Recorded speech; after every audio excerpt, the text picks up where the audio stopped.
అలాగే నా మీడియా సోదరులందరికీ కూడా హృదయపూర్వక నమస్కారాలు తెలియజేసుకుంటూ, ముందుగా మీ అందరికీ దీర్ఘాయుష్మాన్ భవ.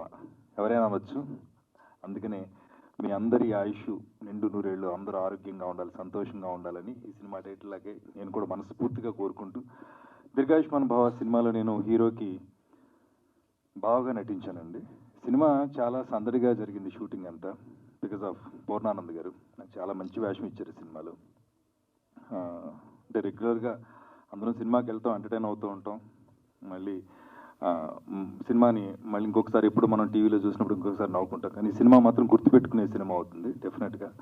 ఎందుకంటే అన్ని క్యారెక్టర్స్ ఉన్నాయి, ఆర్టిస్టులు అందరూ పార్టిసిపేట్ చేశారు ఈ సినిమాలో. హీరో కార్తీక్ నాకు మంచి ఫ్రెండ్, అలాగే నోయల్, వీళ్ళందరూ సినిమాని ఆ రోజున షూటింగ్ జరుగుతున్నప్పుడే అనుకున్నాం, షూటింగ్ సెట్లో మేము అంత నవ్వుకున్నాం, రేపు థియేటర్లో కూడా అంత నవ్వుకుంటారని. అలాంటి మంచి సినిమాని మాకు అందించినటువంటి పూర్ణానంద్ గారికి, ఈ సినిమాని ప్రేక్షకుల ముందుకు తీసుకొచ్చుతున్న ప్రొడ్యూసర్ మురళీకృష్ణరాజు గారికి, మా అన్నయ్య దాము గారికి, నట్ కుమార్ గారికి, వేదిక మీద ఉన్న పెద్దలందరికీ, మా ఫైర్ బ్రాండ్ ఆర్పీకి, అందరికీ కూడా శుభాభినందనలు తెలియజేస్తూ I wish you all the best. దీర్ఘాయుష్మాన్ భవ. Thank you. మీడియా మిత్రులందరికీ కూడా ఫస్ట్ ధన్యవాదాలు తెలియజేసుకుంటున్నాను. మా సినిమా ఈ దీర్ఘాయుష్మాన్ భవ కంప్లీట్లీ ఒక ఫ్యామిలీ ప్యాకేజ్. ఓకే, ఇందులో కామెడీ ఉంది, ఎమోషన్స్ ఉన్నాయి, కంప్లీట్ ఒక ఫ్యామిలీ డ్రామా. ఎక్కడైనా సరే అందరూ కలిసి ప్రశాంతంగా కూర్చోగలిగి చూసే సినిమాల్లో నా సినిమా కూడా ఒకటి ఉంటుందని ఖచ్చితంగా నేను చెప్పగలను. ఈ సినిమాకి ప్రొడ్యూస్ చేసిన వంకాయలపాటి మురళీకృష్ణ గారికి ధన్యవాదాలు తెలియజేసుకుంటున్నాను. అలాగే ఈ సినిమా రిలీజ్కి సపోర్ట్ చేస్తున్న నట్ కుమార్ గారికి ధన్యవాదాలు తెలియజేసుకుంటున్నాను. Thank you very much. దీర్ఘాయుష్మాన్ భవ స్పెషల్లీ మురళీకృష్ణ గారికి, డైరెక్టర్ పూర్ణానంద్ గారికి all the best to the entire team అండి. God bless you, god bless them. Thank you. అందరికీ నమస్కారం. ఇక్కడికి విచ్చేసినటువంటి జమిని సురేష్ గారికి, రాంబాబు గారికి, పూర్ణానంద్ గారికి, మురళీకృష్ణ గారికి, దామోదర్ గారికి, అదేవిధంగా ఓం గారికి, అదేవిధంగా నట్టి కుమార్ గారికి, ప్రెస్ వాళ్ళకి అందరికి కూడా కృతజ్ఞతలు. ఇలాంటి ఒక సినిమా కోసం అందరూ కూడా పోగైనాం. దీంట్లో ఈ సినిమాలో చాలా పాజిటివ్గా ఉండేటువంటి టైటిల్ ఉంది, దీర్ఘాయుష్మాన్ భవ అని. ఇది ఎక్కడ పడితే అక్కడ వాడరు, మంచి ఆశీస్సులు కలిగినటువంటి మంచి సౌండ్ ఇది. ఈ సినిమాని చాలా కష్టపడి తీశారు.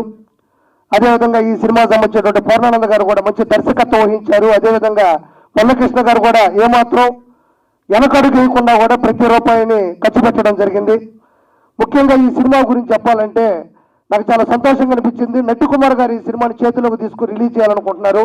ఆయన ఆ సినిమాలో విషయం లేకపోతే ఆ దర్శకులకు కూడా బాడు, ఒక్క రూపాయి దాంట్లో మిగలదని తెలిస్తే అసలు బాడు. అంటే ఈ సినిమాలో ఏదో విషయం లేకపోతే నట్టి కుమార్ గారు ఈ సినిమాని తీసుకోరు.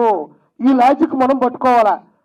ఆ తర్వాత దామోదర ప్రసాద్ గారు, నిజంగా చెప్పాలంటే అలా మొదలైంది అని ఒక సినిమా రిలీజ్ అయినప్పుడు రిలీజ్కి ముందులో ఎవరికి ఆ సినిమా మీద ఎక్స్పెక్టేషన్స్ లేవు.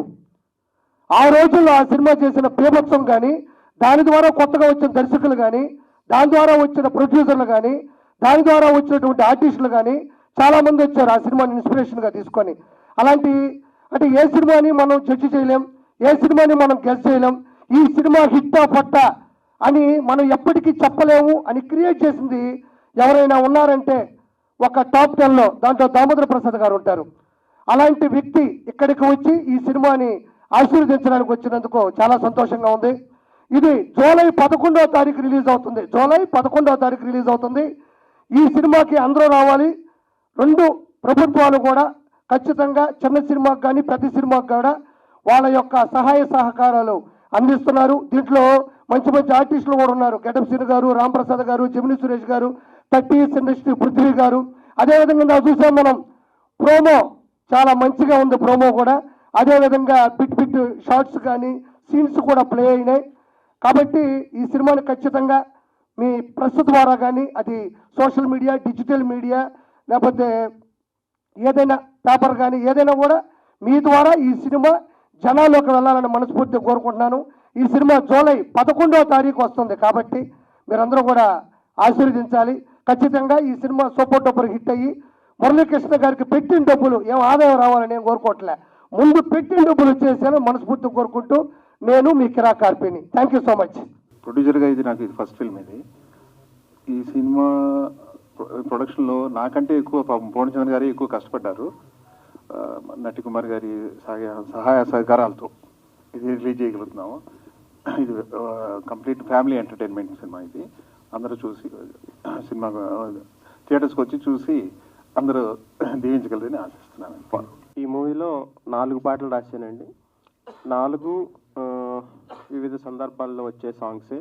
ఒక 2 మెలోడీ సాంగ్స్, అలాగే ఒక బ్రేకప్ సాంగ్ కూడా ఉంది. నేను అర్జున్ రెడ్డిలో రాసిన బ్రేకప్ సాంగ్ ఎంత హిట్ అయిందో మీకు తెలుసు. అలాగే దీంట్లో కూడా చాలా మంచి బ్రేకప్ సాంగ్ ఉంది, అలాగే లవ్ సాంగ్స్ ఉన్నాయి. ఇలా అన్ని రకాల పాటలు నాతో రాయించినందుకు పూర్ణానంద్ గారికి చాలా చాలా థ్యాంక్స్. వినోద్ యాజమాన్య గారు దీనికి మ్యూజిక్ అందించారు. చాలా మంచి ట్యూన్స్ ఇచ్చారు, చాలా మంచి మ్యూజిక్ డైరెక్టరు. ఈ పాటలు ఆల్రెడీ రిలీజ్ అయ్యాయి. వీటిని ఆదరించినట్టు ఈ సినిమాని కూడా ఆదరించాలని కోరుకుంటున్నాం. అలాగే మన పూర్ణానంద్ గారు చాలా డెడికేటెడ్. అంటే నేను ఆయనతో 4 పాటలు రాస్తూ ఆయనతో ట్రావెల్ అయ్యాను చాలాసార్లు. చాలా మంచి డైరెక్టర్ అవుతారు. అలాగే కొన్ని పాటలు ఇంకా మీరు ఇక్కడ చూసినవి కాకుండా ఇంకా 2 పాటలు ఉన్నాయి. రాఘేంద్ర గారి స్టైల్లో తీసారు ఆయన ఒక 2 పాటలు నాకు చాలా ఇష్టం. ఓయ్ ఓయ్ ఎక్కడ ఉన్నావే అని ఒక పాట ఉంటుంది, అది నాకు ఫేవరెట్.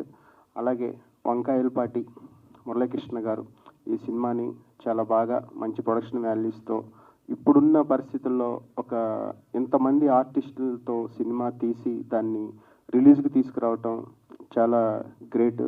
అలాగే ఈ సినిమాలో యాక్ట్ చేసిన వాళ్ళందరూ చాలామంది ఆర్టిస్టులు ఉన్నారు. అలాగే కార్తీక్ రాజ్ మా హీరో, ఆయనకి నేను కౌశల్య కృష్ణమూర్తి అనే సినిమాలో ఒక రాకాసి గడుసుపెల్ అనే ఒక పెద్ద హిట్ సాంగ్ రాశాను. తర్వాత మళ్ళీ ఇది ఆయనతో నాకు 2వ సినిమా.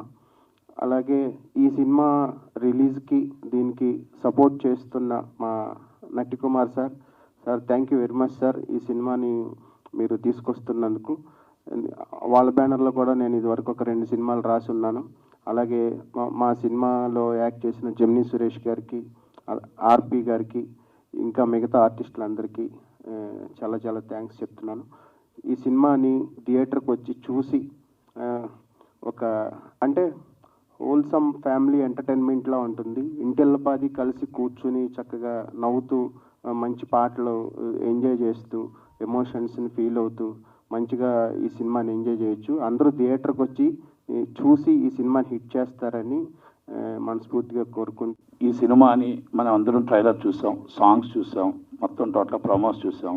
ఇప్పుడు మా తమ్ముడు ఆర్పి చెప్పాడు, ఎందుకంటే ఒక సినిమాలో విషయం ఉంటే అది చిన్న సినిమా పెద్ద సినిమా అనేది ఉండదు. సినిమా హిట్ అయితే పెద్ద సినిమా, పట్ట అయితే చిన్న సినిమా, 2 ఉంటాయండి. ఇక్కడ సినిమాలు హిట్ పెద్ద సినిమా ఉండదు, చిన్న సినిమా ఉండదు. పెద్ద సినిమాలు చూసాం, థియేటర్లో ఖాళీ సినిమాలు చూసాం, చిన్న సినిమాలు కూడా ఫుల్ సైన్స్ సినిమాలు చూసాం. ఉదాహరణకు మనకు దామోదర్ ప్రసాద్ గారి సినిమా చెప్పారు. అలాగే అలా మొదలైన సినిమా అంటే ఒకటండి, ఏదైనా సినిమాని తీయడం, ఖర్చు పెట్టడం ప్రొడ్యూసర్ వంతు అయితే సినిమాని చక్కగా తీయడం డైరెక్టర్ వంతు. దాన్ని మార్నింగ్ షోకి థియేటర్ దాకా తీసుకెళ్ళాలి, మార్నింగ్ షోకి థియేటర్లో జనాలు రావాలి అంటే అది డైరెక్టర్ ఎంత దాకా తీసుకెళ్తాడంటే ప్రొడ్యూసరు ముందు థియేటర్లో సినిమా వేయాలి. సినిమా వేయాలంటే డిస్ట్రిబ్యూటర్ ముందు సినిమా థియేటర్లో సినిమా వేయగలిగితే అక్కడ ఉన్న కంటెంట్ హీరో కానీ హీరోయిన్లు కానీ ముందు థియేటర్కి జనాలు రావాలి. ఆ జనాలు రప్పించగలిగితే టాక్ ఇప్పుడు ఏంటంటే అంత బేగా జనాలు రావట్లేదు, ఎందుకంటే హీరోయిజం లేని సినిమాలు. కానీ ఇంతమంది ఆర్టిస్టులు పెట్టారు దీర్ఘాయుష్మాన్ భవ అని. ఆ సినిమాకి దాదాపు 100 నుంచి 150 థియేటర్లు రిలీజ్ చేస్తున్నాం. కనుక ఈ సినిమాకి పాజిటివ్ టాక్ రావడానికి కారణం ఏంటంటే థియేటర్లు మామూలుగా అడుక్కోవాలి, అంటే అడుక్కోవాలంటే వేరే విధం కాదండి. చిన్న సినిమా అంటే అంత పరిస్థితి అయిపోయింది.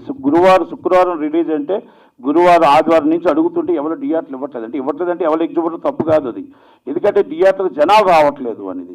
ఇష్టం వచ్చినట్టు సినిమాలు తీసేశారు, అవి రావట్లేదు జనాలు అనేది వాళ్ళ బాధ. అక్కడ ఎగ్జిబిటర్ని అంటానికి లేదు, డిస్ట్రిబ్యూటర్ని అంటానికి లేదు, ప్రొడ్యూసర్ని అంటానికి లేదు. అందుకే మేము ఎన్నోసార్లు చెప్తున్నాం, ఇప్పుడు ఈ సినిమా రిలీజ్ చేయడానికి ఇన్ని థియేటర్లు వచ్చాయంటే పాజిటివ్ ఉందండి. ఎందుకంటే ఇంతమంది ఆర్టిస్టులు ఉన్నారు కాబట్టే ఆ థియేటర్లు కూడా నేను వేయగలిగాను, లేకపోతే అది కూడా వేయలేకపోతాం. కానీ నేను ఒక్కటే చెప్తున్నా, ఇప్పుడు మా దామాన్ని ఉన్నారు ఇక్కడే, అందుకనే చెప్పాలి. కనుక మేము ఎప్పటి నుంచో అడుగుతున్నా, మా కోరిక ఏంటో తెలుసండి. ఇప్పుడు చిన్న సినిమాలు బతకాలి అంటే 5వ show 2:30 show must and shoot ఇవ్వాలి. ఇది ఈ రోజు పోరాటం కాదు. మేము 2:30 షో మాకు ఇస్తే బాగుంటే 4 షోలకు వెళ్తాం, బాగుంటే 5 షోలకు వెళ్తాం. మాకు 2:30 షో ఇవ్వండి అని మేము అడుగుతున్నాం. ప్రతిసారి లెటర్లో పెడతారు, అది మళ్ళీ వెనక్కి వెళ్ళిపోతుంటుంది గవర్నమెంట్లో. అది జీవో పాస్ చేయమని అడుగుతున్నాం, రిక్వెస్ట్. రెండోది, పేదవాడి కళ మల్టీప్లెక్స్ రోడ్డు మీద నుంచి చూడకుండా థియేటర్లోకి వెళ్ళి చూడాలని కళ. అలాగే చిన్న సినిమా నిర్మాత బతకాలి, చిన్న సినిమాలు ఆడాలి అంటే మల్టీప్లెక్స్లో 20% ఆక్యుపేషన్ ఇవ్వాలి. అంటే 20% ఆక్యుపేషన్ ఇప్పుడు మేము కొత్తగా మేమే జీవో అడగట్లేదండి. గాంధీగా టికెట్ అని చెప్పి ఇందిరాగాంధీ గారి టైంనే పెట్టారు. ఆ ఇందిరాగాంధీ గారి టైంలో పెట్టిన గాంధీ గారి టికెట్ 20% కంపల్సరీ నేల టికెట్లు అనేది ఇవ్వాలి. అది మల్టీప్లెక్స్లో మేము అడుగుతున్నాం. ఎందుకంటే 150 రూపాయల సినిమా, పెద్ద సినిమా 150, మా సినిమా 150 అంటే ఎక్కడ మల్టీప్లెక్స్కి వస్తారు? రేపు రాబోయే తరం మల్టీప్లెక్స్, రేపు రాబోయే తరంలో ప్రపంచం అంతా మల్టీప్లెక్స్లు తప్ప సింగిల్ స్క్రీన్స్ కనుమరుగైపోతున్నాయి. కనుక మేము 20% ఆక్యుపేషన్ మల్టీప్లెక్స్లో అడిగాం. మళ్ళా మేము రిక్వెస్ట్ చేస్తున్నాం దాము గారికి, ఛాంబర్ సెక్రటరీగా, ప్రొడ్యూసర్ కౌన్సిల్ ప్రెసిడెంట్గా, సార్ ఈ రెండు మేము అడుగుతున్నాం. మాకు కంపల్సరీ రెండు గవర్నమెంట్ నుంచి జీవో పాస్ చేయించండి. మనం మీటింగ్కి వెళ్దాం అనుకోకుండా క్యాన్సిల్ అయింది కాబట్టి ఈ మీటింగ్లో మేము లేకపోని మా తరపు నుంచి మీరు పోరాడి వాళ్ళ చిన్న సినిమా నిర్మాత బతికేటట్టు, చిన్న సినిమాలు ఆడేటట్టు మాకు థియేటర్ దొరికే విధంగా చేయమని అడుగుతూ, థియేటర్ చిన్న సినిమాని చిన్న చూపు చూడొద్దు అని మాత్రం చెప్తున్నా. ఇప్పుడు 4, 5, 6 నేను అన్నగాని ఎగ్జిబ్యూటర్ని, డిస్ట్రిబ్యూటర్ని నేను ఒకటే చెప్తున్నా, పెద్ద ప్రొడ్యూసర్స్ని, పెద్ద సినిమా బాగుండాలి, చిన్న సినిమా బాగుండాలి, అన్నీ బాగుంటేనే సినిమా ఇండస్ట్రీ అవుతుంది తప్ప మీరు సంవత్సరానికి మీ 10 సినిమాలు వస్తే 90 సినిమాలు మాది వస్తే ఇండస్ట్రీ నిలబడుతుంది. సినిమా థియేటర్లు కలకల్లా ఆడుతున్నాయంటే చిన్న సినిమా ఆడాలి, పెద్ద సినిమా ఆడాలి.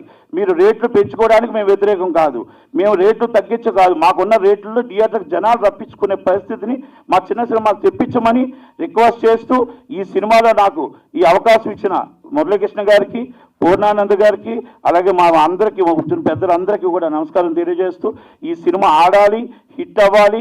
మా తమ్ముడు ఆర్పి అన్నట్టు ఆయన డబ్బులు ఆయనకు వస్తే రేపు ఇంకా 10 సినిమాలు తీయగలుగుతాడు. ఇండస్ట్రీలో నిర్మాత రావాలి, నిర్మాత ఈ సినిమాతో నిలిపోకూడదు, 10 సినిమాలు తీసేటట్టు మనం ఉండాలి. కాబట్టి అందరూ ఆస్వాదించి సోషల్ మీడియాలో కూడా బాగా పబ్లిసిటీ చేస్తారని కోరుకుంటూ థ్యాంక్ యూ మీ నటి కుమార్. అంటే కొన్ని సమాధానాలు చెప్పాలి కాబట్టి, ఉన్న బాధ్యత గల పోస్టులు ఉన్నాం కాబట్టి. Anyways, first of all cinema అంటే ఫస్ట్ ఏంటి? Content is always king. ఆ కంటెంట్ సెలెక్ట్ చేసుకున్నాక దాన్ని బాధ్యతగా ప్రాపర్గా తీసుకెళ్ళే డైరెక్టర్. 3, దానికి తగ్గ టైటిల్ ఆల్మోస్ట్ 25% కవర్ చేస్తుంది.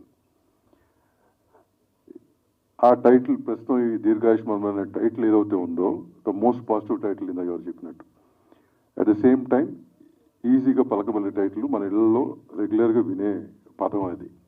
So title also they are successful. ఇకపోతే సో దీంట్లో కపుల్ లవ్ స్టోరీ లాగా కనిపించింది నాకు. ఆ లవ్ స్టోరీలో కపుల్ బాగున్నారు.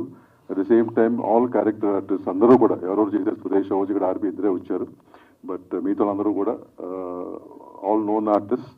సో మిగతా ఆర్టిస్ట్ యూఎస్లో ఉన్నారంట, but whatever known artist అందరూ ఉన్నారు. సో బేసిక్గా విజువల్ డెఫినెట్గా బాగుంటుంది. So they are successful there also. Next step ఇవన్నీ చేసిన తర్వాత ఈ సినిమాను ముందుకు ఎటు తీసుకెళ్ళాలి.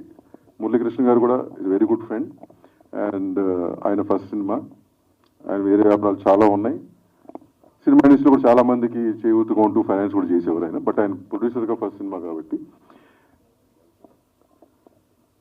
ఆయన వెనకాల ఒక ప్రాపర్ డైరెక్టర్ పూర్ణానంద్ ఉండటం కానీ, వెనకాల నట్టి కుమార్ లాంటి వాళ్ళు ఉండి దీన్ని ఫైనల్ స్టెప్ గట్రా తీసుకెళ్తాడు, దానికి ప్రాపర్ ప్లానింగ్ ఇన్నేళ్ళ నుంచి ఉన్నాడు కాబట్టి, ఆల్సో ఎక్స్పీరియన్స్ డిస్ట్రిబ్యూషన్ ఎగ్జిబిటర్ కాబట్టి ప్రాపర్గా తీసుకెళ్తారు. సో ఆ సక్సెస్, అది కూడా సక్సెస్ఫుల్ అయ్యారు మీరు. సో ఇన్ని సక్సెస్లు ఉన్నాయి. ఇన్ని సక్సెస్లు జనరల్గా ఏ ప్రొడ్యూసర్కి, అంటే కొత్తగా వచ్చిన ప్రొడ్యూసర్ కానీ చిన్న సినిమాలు తీసిన, చిన్న సినిమా అంటే నేను అనేది ఇంత నటి చెప్పినట్టు చిన్న సినిమా పెద్ద సినిమా అంటూ ఉండదు, ఆడిందే సినిమా పెద్ద సినిమా. కానీ చిన్న సినిమా పెద్ద సినిమా భేదం ఎందుకు వస్తుందంటే బడ్జెట్ పరంగా వస్తుంది. ఆ భేదం తప్పక ఆడిన దాని మీద కాదు. టైటిల్ బాగుంది, ఆ ఆశీర్వాదం ఎప్పుడు ఈ టీంకి ఉండాలని కోరుకుంటూ 11th రిలీజ్ అవుతుంది. 11th థియేటర్కి వెళ్ళి చూడండి అమ్మా. 2 రోజుల్లో ఈ పైరసీ వస్తుంది. మన కార్లో వెళ్తూ ఫోన్లో చూసుకున్నాం. ఈ మధ్యకాలంలో పైరసీ కూడా చాలా ర్యాంపెంట్గా ఉంది. పైరసీ అనేది ఎంతసేపు ఇండస్ట్రీ కంట్రోల్ చేయాలంటున్నారు. ఇండస్ట్రీతో పాటు ప్రేక్షకులు కూడా రెస్పాన్సిబిలిటీ తీసుకోవాలి. మీరు స్టాప్ చేస్తే ఆటోమేటిక్గా తగ్గుకుంటూ వస్తుంది. మేము చేసే ప్రయత్నం మేము చేస్తాం, ఎందుకంటే మా ప్రోడక్ట్ మేము కాపాడుకోవాలి, మా డబ్బు మేము కాపాడుకోవాలి చేస్తాం. అట్ ద సేమ్ టైం సొసైటీలో కానీ ప్రేక్షకులు కూడా అవగాహన రావాలి. ఎందుకంటే పైరసీ కూడా ఒక దొంగతనం లాంటిది, ఒక బర్గరీ లాంటిది.